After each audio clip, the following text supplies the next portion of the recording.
গণেশ কুমার বলছে মহিলারা ভোট দিতে পারবে না। কেন ভোট দিতে পারবে না? ওরা চক্রান্ত করছে পশ্চিমবঙ্গটাকে সারা জীবন, মানে জগবেতে মমতা ব্যানার্জি এত সুন্দর করে উন্নতি করছে, এরা চলছে যত। কোথায় বলা হয়েছে ভোট দিতে পারবেন? আমি খুলেন দেখতে পারেন কি বলেছে। বলছে মহিলারা মানে ভোট, মানে ভোট কেন্দ্রে ভোট দেবে কেন? वाह क्या सीन है, वाह क्या सीन है। গণেশ কুমার বলেছে,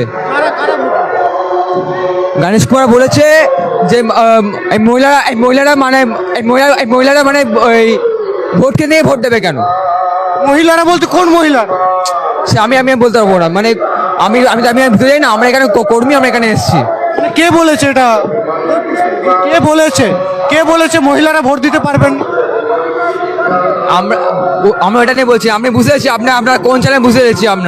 আপনার কোন চ্যানেল বুঝতে আপনার ঘটনার ব্যাপারে একদিন দাঁড়ান।